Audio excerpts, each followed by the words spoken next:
All right, thank you all for joining today. This is our quarterly funding opportunities webinar, and we will be presenting on Catalyst and Amplify.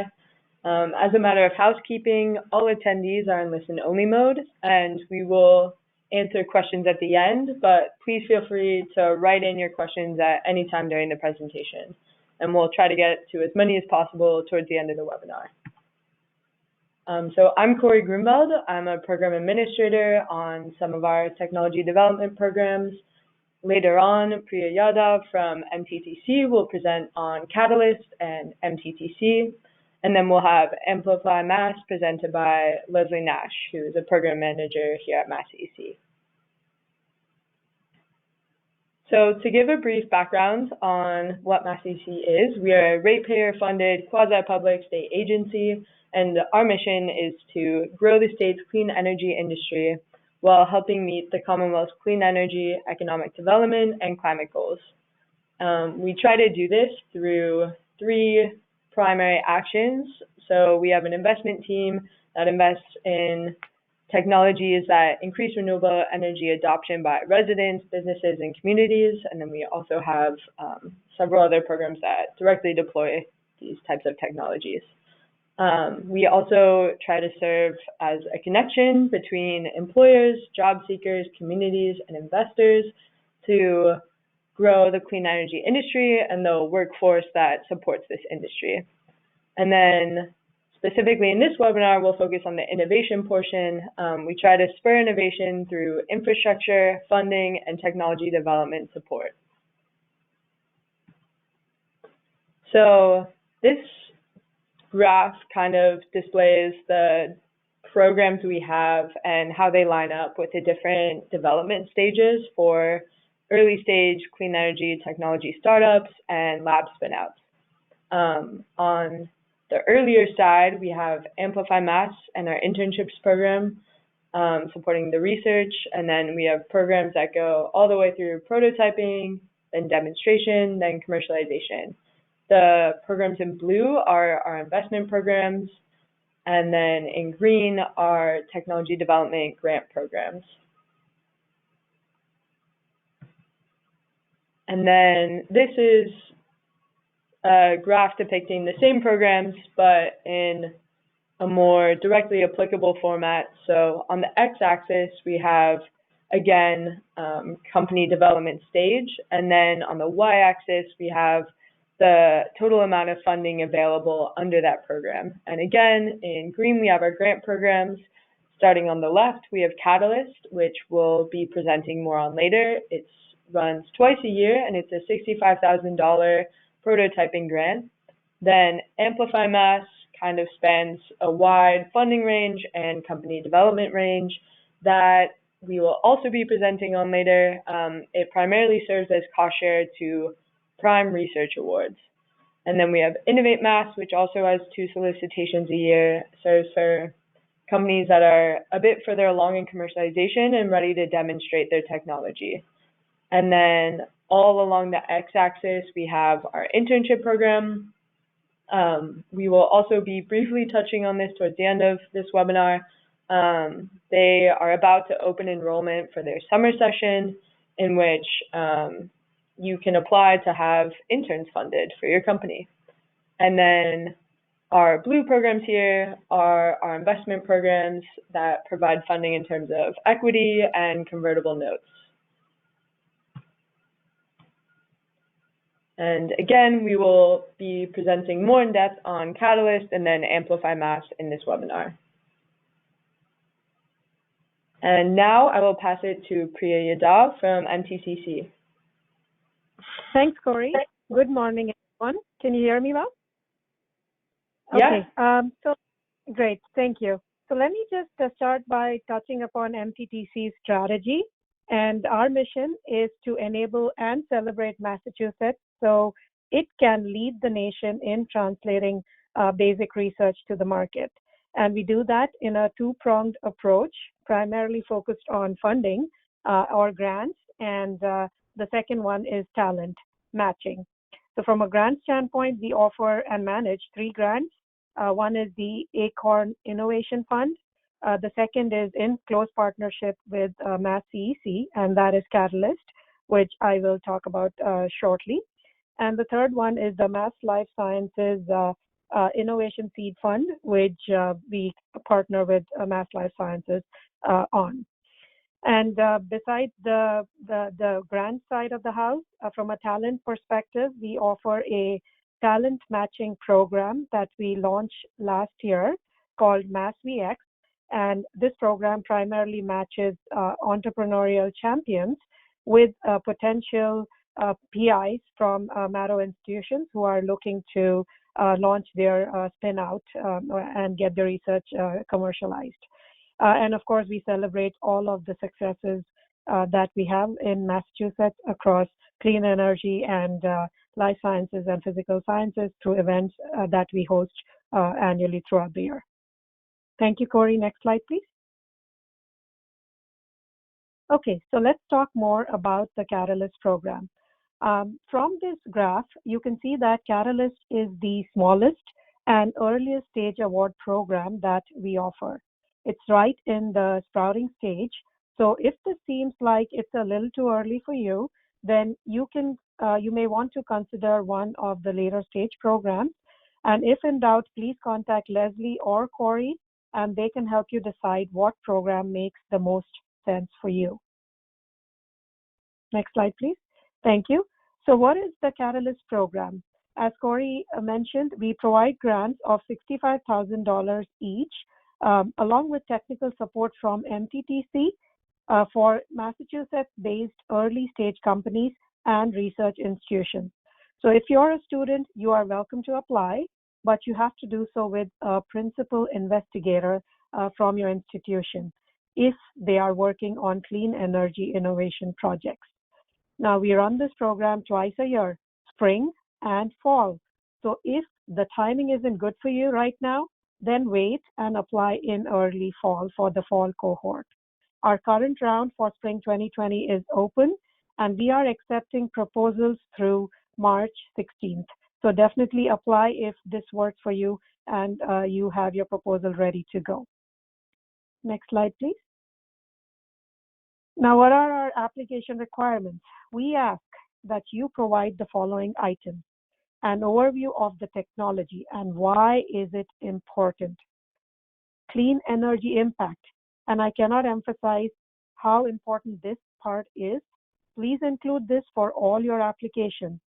By clean energy impact, we mean we need to have clarity on greenhouse gas avoidance from cost declines, efficiency improvements, etc. And also equally important, we will need to see a commercialization potential and your proposed business model. Details about what you plan to do with the grant funding. The project should be very carefully selected, and we will talk more about that in a little bit. Include a project budget summary and any information that you can provide us on your team members. All of these items are included in the template that we have provided, so please follow it carefully. Next slide. So what are we looking for? A proposal with a high likelihood of success would have the following attributes. From a technical merit standpoint, the technology should be promising, new, and disruptive.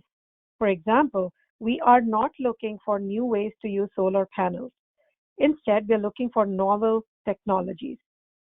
Secondly, the market is large and or growing. You know your customer, you know what they want, and you can deliver it. For those with a smaller market, I would encourage applicants who can easily address the needs of the market. From a project plan perspective, the project selected should be achievable and the results should be meaningful towards the next step of your commercialization plan. And finally, you should have a knowledgeable team who knows how to commercialize your technology. Now, the technology also needs to fit our program. Specifically, we are looking for technologies with clean energy impacts that can be measurable through the reduction of fossil fuel use. In the RFP for this grant cycle, we are looking for proposals to have a particular emphasis on 4 primary focus areas: building level energy usage, clean transportation, offshore wind, and finally, integration of carbon-free generation on the electric grid. The proposal you submit should also show a potential for follow-on funding. By this, we mean a likelihood of market entry for university projects and a likelihood of attracting private investment for startups. Next slide, please. Now, what do we mean by a prototype? A prototype is a first model of something from which other forms are developed or copied. It is not basic research. We are looking for early stage design, development, and or validation of your technology. You can test a concept to evaluate your design. You are creating something, not just an idea. It should be real, a working system or product. You can also generate data to show an invention works. Next slide, please. Now, what do we mean by clean energy impact? We use the definition provided by the general laws in Massachusetts, namely advanced and applied technologies that significantly reduce or eliminate the use of energy from non-renewable sources. This includes energy efficiency, demand response, energy conservation, and those technologies powered in whole or in part by the sun, wind, water, biomass, etc. To qualify, your technology must show a clear path to reducing greenhouse gas emissions. For example, reducing cost or improving performance of carbon-free generation, energy efficiency and process energy reduction, and grid modernization for easier integration of renewables. And examples that do not have a clean energy impact would be projects that improve the economics of using fossil fuels. Projects that have minimal impact on reducing greenhouse gases compared to what is being used now. Water treatment technologies that have no substantial energy impact, and projects that reduce pollution and improve the environment but have no fossil fuel reduction. The projects in this last section will not have a chance of winning this grant. Now let's go to application tips. We looked at past applications and we have pulled out frequent comments from our reviewers so we can try and replicate their positive feedback and indicate any negative feedback that we would want you to avoid going forward. For technical merit, try to explain things in layman's terms in a clear and concise way. Explain the specific application of your technology, and if it's applied research, demonstrate that you are solving a problem and that it is not basic research. You're not writing for an academic journal. If you do not show the end goal clearly or that you are focused on solving a problem, the application will sound like it is general research and will likely not be funded. Try not to overuse acronyms. And I cannot stress this one enough. Please proofread your final submission. Accept all the edits, save it, and submit it as a PDF file. Every round we receive several applications where it's quite obvious that the final copy has not been closely proofread. The proposal is the thing that represents you to us. So please make sure it's a clean, professional copy. The other thing I would like to mention is if you have a picture or a diagram to demonstrate what you are trying to accomplish, please include it with your application. To receive a good score for your commercialization potential, know who your customers are and what they want. Know who your target market is and who your competitors are. Hopefully your technology is protectable, so do mention any IP you may have. Discuss your business model and how you will commercialize your technology. If you have any letters of support, please include them in the appendix. You want to avoid being vague when discussing your market. We will be looking for what you list as your target market So if you leave it out, it will be noticed. If you truly believe that you have no competition, then maintaining the status quo is your competition. Now, a strong project plan is one that is meaningful and will contribute to commercialization. Something should happen once the project is completed, such as finding more funding, finding a potential partner, or customers. So you may want to work backwards. What are investors and customers asking for, and how can you give it to them? Your project should be what they are asking for. You want to avoid using general milestones without measurable items. Pick a plan that will work within your budget and time frame, and be realistic. You want to show that you have a good team. We are looking for business experience as well as technical experience. It is quite rare that one person has all the knowledge needed for commercialization. So tell us, who will be contributing? What is their background? And if you're working alone, include any advisors or mentors you may have. Give us their backgrounds and relative experience, because we won't know unless you tell us. If they have connections in your market, please mention that as well. Next slide, please. Now let's go through some frequently asked questions. In order to apply, you must be a principal investigator at a Massachusetts-based research institution or a Massachusetts-based company with no more than 4 employees and with less than $1 million in funding, grants, or revenue. If you have a question about having enough of your company in the state, please contact us and we can discuss it with you. The majority of your company is expected to be here, and you may also be a student applicant if you have a principal investigator who is willing to oversee your project. We will award up to 7 clean tech grants, and each award will be up to $65,000. Again, please follow the general laws of Massachusetts for clean energy. If you have any questions about it, if your specific technology is eligible, then please contact us. And the duration of the clean tech projects should be 1 year. Next slide, please. Now let's go to a success story. Literal Power Systems applied to the program in 2017, and they won a $65,000 grant. They have developed a hydrokinetic energy conversion device, and since then they have won a $3.6 million grant from the Department of Energy.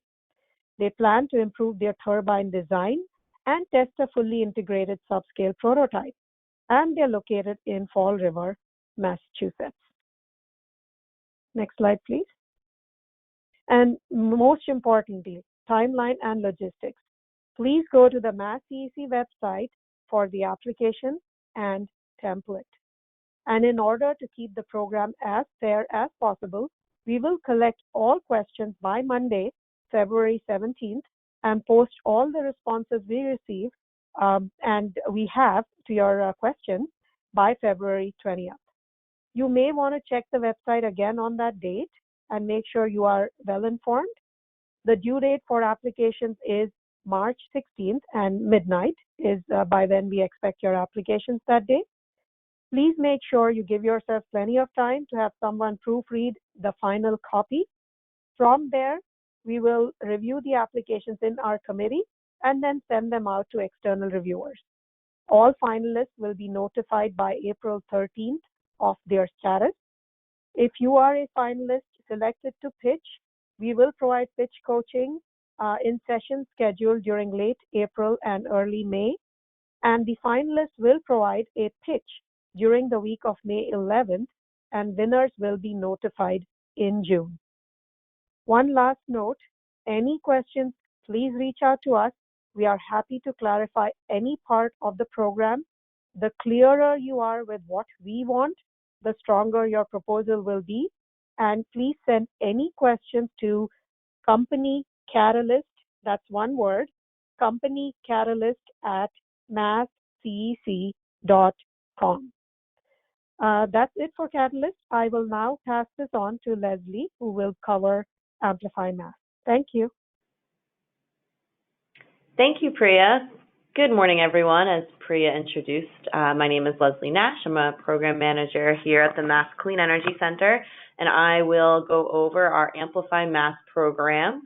As Corey mentioned earlier, the AmplifyMass program does cover the widest range of technology readiness levels, all the way from applied research all the way to almost ready for commercialization.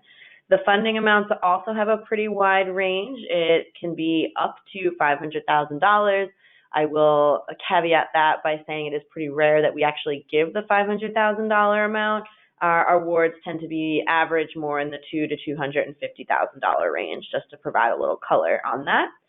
The AmplifyMass program is a rolling program, meaning we are always accepting applications and always providing awards. It's an all-year rolling program, and it is primarily a cost share program, which I will get more into in the subsequent slides.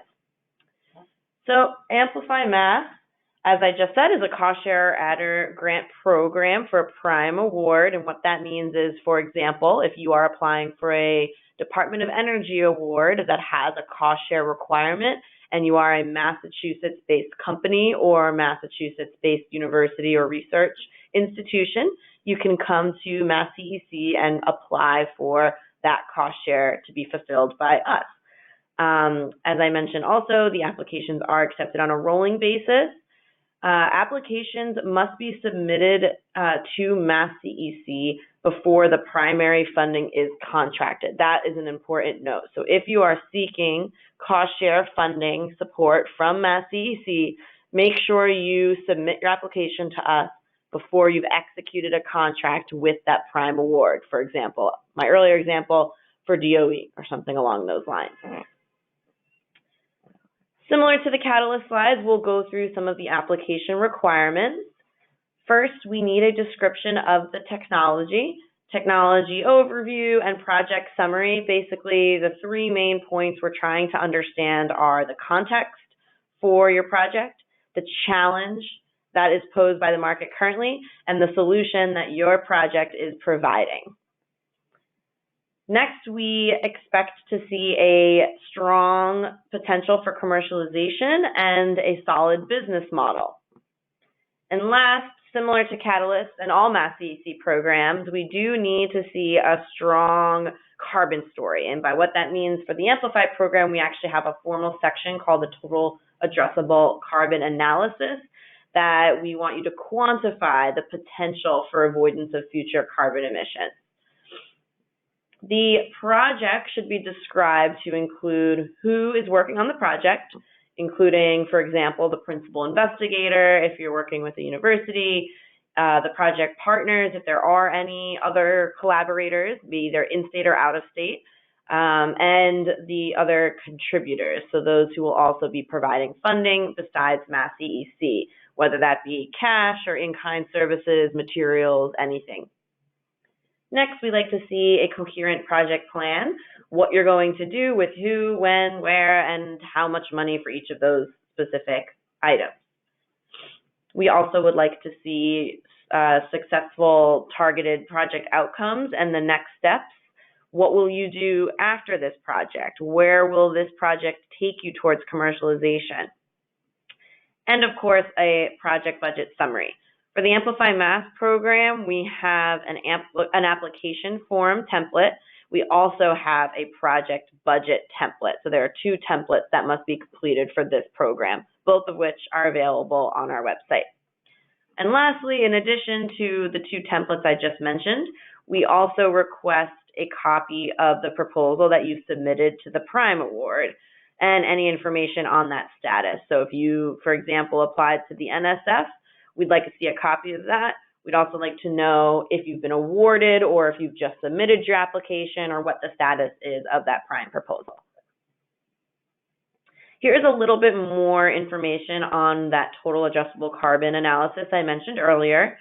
The TAC is an estimate of the greenhouse gas emissions that can be reduced, avoided, or remediated, assuming wide adoption of a technology. So similar to the total addressable market that you might hear of in the business world, this is the total addressable carbon, meaning if there was a very strong, wide adoption of your technology, how much greenhouse gases could be reduced, avoided, or remediated. What makes a strong TAC? We'd like to see a clear connection between your proposed technology or project and the greenhouse gas emission reduction or avoidance. Second, we like to see a realistic understanding of the TAC at varying scales of technology commercialization. So like I said, we want to see that total addressable carbon, but also if you were to hit maybe just your beachhead market, how much carbon would be reduced? If you enter a larger market, how much carbon would be reduced? Just so we understand that you have a realistic understanding of the scale of implementation. And lastly, strong research leveraged from credible public data sources. That is important. We do look at the section of the TAC part of the proposal that says list your sources. We want to make sure you're using reliable sources to quantify. Yes, the number is important, but all of the bullet points on this slide are equally as important. The logic behind it, the market understanding, and where you're getting your information from are equally important as the actual number that results. The most common questions that we get are on the AmplifyMass budget. So I'm going to go through line by line the budget template that we provide on our website just to clarify the different sections.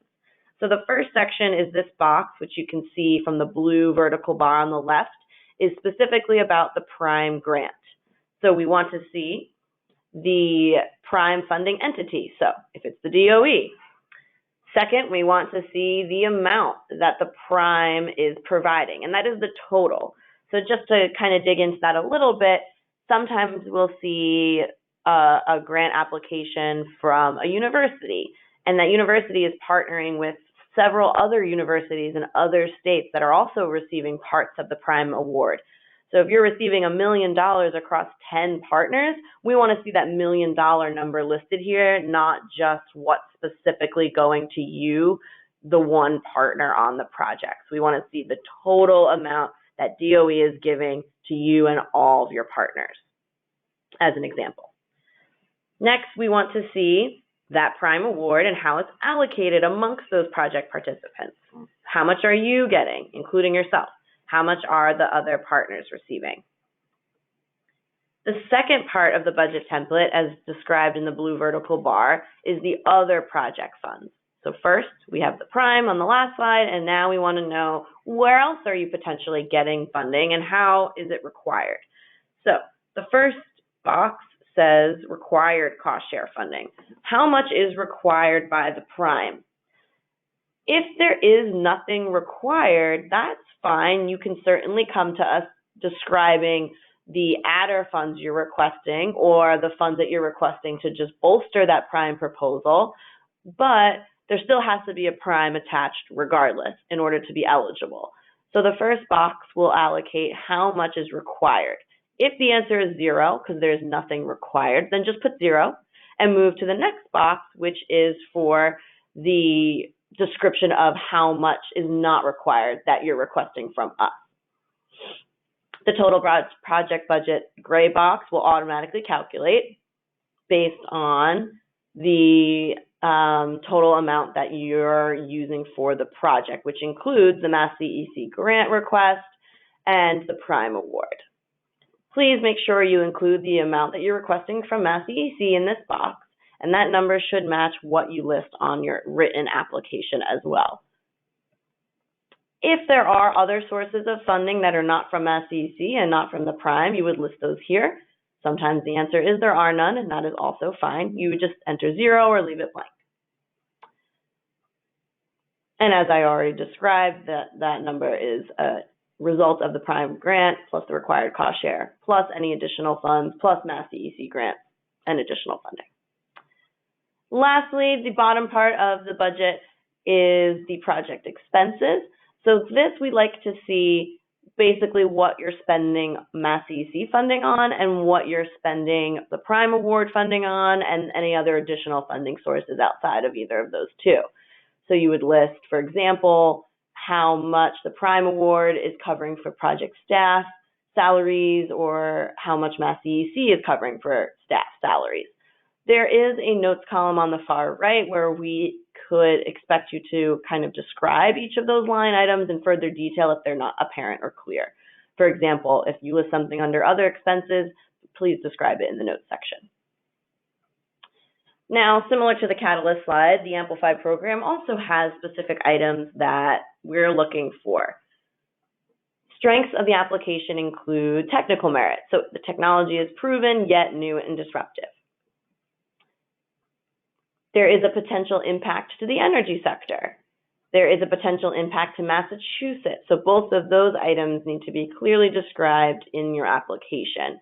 Not only what are you targeting as far as greenhouse gas avoidance or reduction, how are you impacting Massachusetts specifically? We also want to understand fully the value of MassCEC support. Are we filling a meaningful gap? Do you really need our funding? And of course, we like to see what the team is made up of. Is it a set of knowledgeable team members that have expertise technically and maybe also business expertise? Is the partner collaboration logical? Does it make sense? Are there clear understanding on the steps needed for commercialization?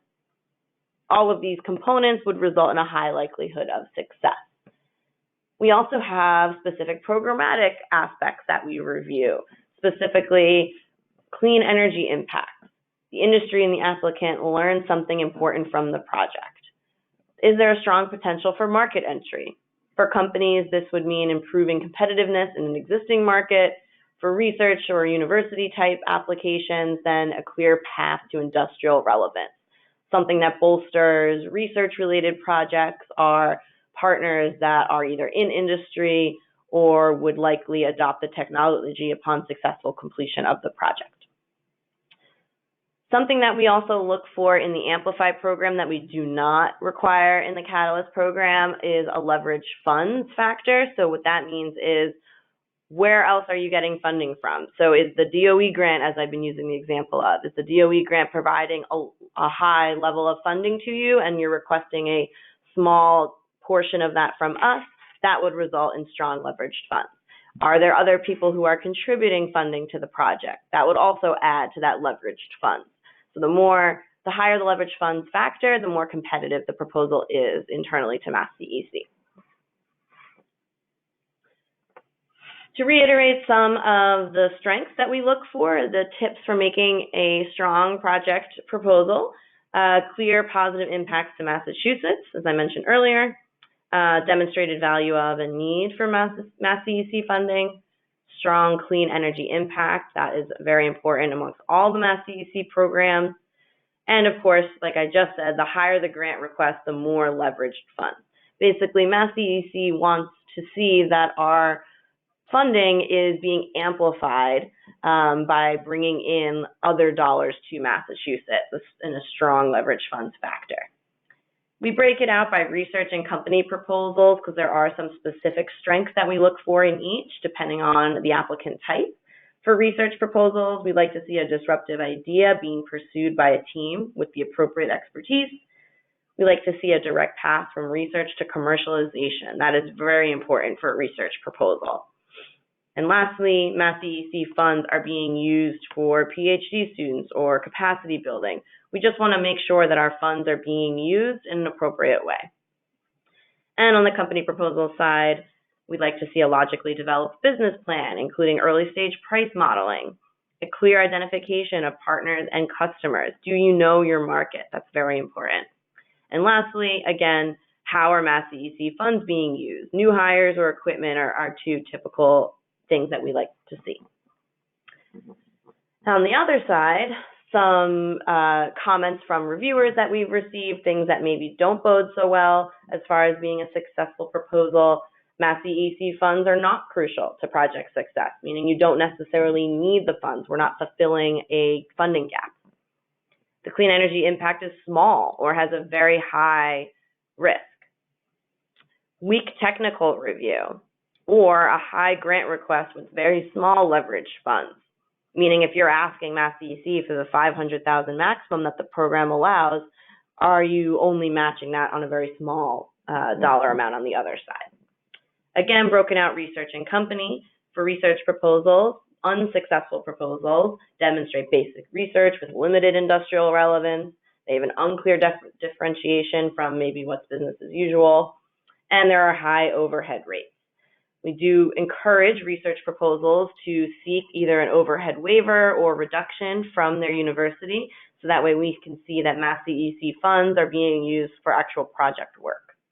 On the company side, an unsuccessful proposal would have an unclear business model or a lack of understanding of the market and the competitive landscape, and there's a weak budget justification. This quickly highlights the review process, all the way from submission to contracted. So the review process for Amplify is a little bit longer than the Catalyst program, specifically because it's an ongoing program, and also since our review process is tied to the prime review process. So it tends to elongate things a little bit. For submission, the first few steps are a threshold review. Does this proposal meet basic eligibility requirements? Are you in Massachusetts? Are you requesting an eligible funding amount? Things like that. Second, we do a technical review. We use a combination of internal and external reviewers, and we really want to look and evaluate if the project has merit. Something to note, which I cannot stress enough, is the timeline that folks should expect when applying. From application submission to receiving an award letter from us, it is usually at least 3 months, so please plan accordingly. It is encouraged that folks apply to us at the same time as they apply to their prime award. That way we can get our review process started and not delay the actual implementation of the project when the time comes. Second, there is a selection committee. Why do you need MassCEC funding? That is something the committee really looks at. What is the incremental value we offer? How much are you asking for? We have a monthly meeting for the selection committee, and we competitively review proposals during that committee meeting. Next, there is the awarded or rejection time. So at this time is when the awarded projects would receive an award letter from us, which basically is a commitment of funding, assuming that the prime award goes forward. It is contingent on the prime award. And the next step is contracting, which can take a month or sometimes longer, again, depending on the timeline of the prime award. Some common questions that we receive, I'll put these all up here. What defines a Massachusetts-based company? Must have a majority of the following. So manufacturing, company headquarters, sales and marketing, research and development, just a majority of those. Also, the lead applicant, meaning the person who applies to MassCEC, needs to be the Massachusetts-based company or research institution. We understand and appreciate that there may be partners who are outside the state, and that's fine. But our funding and the lead applicant all need to be used and applied within the state. And as I said earlier, the awards range from $5,000 to $500,000, and the review process can take anywhere from 3 to 6 months. Eligibility, again, Massachusetts-based companies or universities, and we suggest that you apply to us at either the same time or soon after you applied to your prime award. Again, as a reminder, you must submit an application to us before you execute a contract with the prime award. And what qualifies as clean energy, we do have a definition of this in the General Laws of Massachusetts, Section 1, Chapter 23J, which we also define on an earlier Catalyst slide, should you want to review back. Lastly, the success story that we wanted to highlight under this program is New Grid. They are located in Somerville, and Dr. Pablo Ruiz of BU received a $26,000 grant from the AmplifyMass program in 2015. His team developed a grid optimization technology with the potential to reduce the cost of grid congestion by up to 50%. In 2015, the team spun out from BU to form New Grid, which is definitely a success that we like to see. They were able to secure additional follow-on funding, and also as a spin-out, they received a Catalyst grant, so that kind of connects the two programs here. I will now pass the slides back to Corey Grunfeld to go over some of the other funding opportunities and also to field questions. Thank you, Leslie. So yeah, just to go over some other funding opportunities that are often relevant to early stage clean energy research and startup companies. To reiterate what we talked about briefly in the beginning of the presentation, the MassCEC internship program funds internships for students and recent graduates at local clean energy innovation companies. This program has open enrollment starting February 18th, and enrollment is conditioned upon an offer letter to an intern, so keep that in mind. It also fills up on a first come, first served basis. So it's in any interested company's best interest to apply sooner rather than later. Then again, just going on other opportunities that are relevant to the types of companies and PIs attending this presentation. The Department of Energy recently announced a new funding program for transportation innovation and also for geothermal innovation. We will be posting this presentation on our website afterwards, so don't worry about capturing the links, and we will now begin to answer questions. So I encourage you all to type in your questions, and we'll get to as many as we can.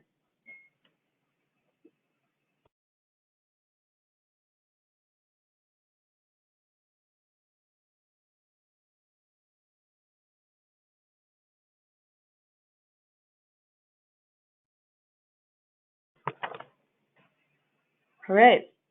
Is it possible to submit a proposal for the same project over multiple grant opportunities? For example, if someone attending this presentation was interested in applying for both Amplify and Catalyst. So you are welcome to submit applications to multiple programs simultaneously, but it is typical that MassCEC would not award 2 projects to the same entity simultaneously. So you're welcome to submit, and then MassCEC will discuss with you what we think is the most programmatically appropriate place for you. I will add also, though, that you're welcome to submit to 2 programs back-to-back consecutively. So if you, for instance, successfully complete a Catalyst project and then you want to apply to either Amplify or Innovate, that would be fine, and you are not ineligible to do something like that. Great. What level of confidential information should applicants share with MassCEC? That's a great question. So MassCEC is a public agency that is subject to the public records law. So that means that anything that is submitted to MassCEC via email or documents otherwise is technically subject to be requested. The way public records work is that someone from the public would have to submit a request for that specific thing, say all the Catalyst applications for 2020 or applications from this specific region of the state. So there would have to be a request that would come in, but we are subject to it, so we would have to release anything that we have that falls under that request. So it is encouraged that all applications redact all confidential information and only submit non-proprietary text to us.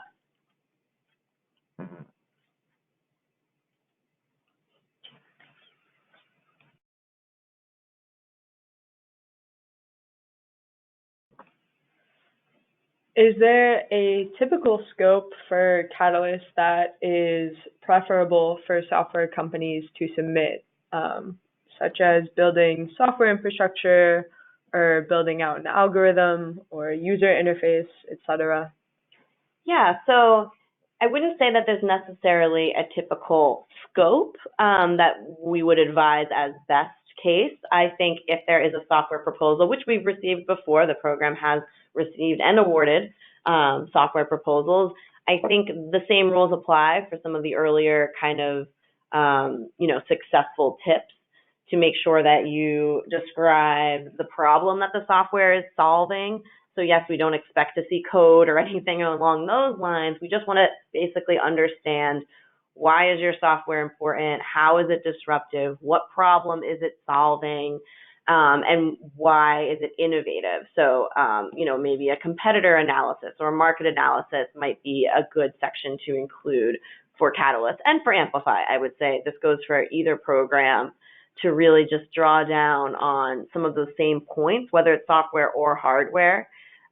Just really for software, I think drawing to the problem it's solving and how it would be implemented are important kind of commercialization steps we'd like to see. And I would just add, Leslie, that the clean energy impact, please make sure that you call that out as well. Yes, yes, great additional context, Priya.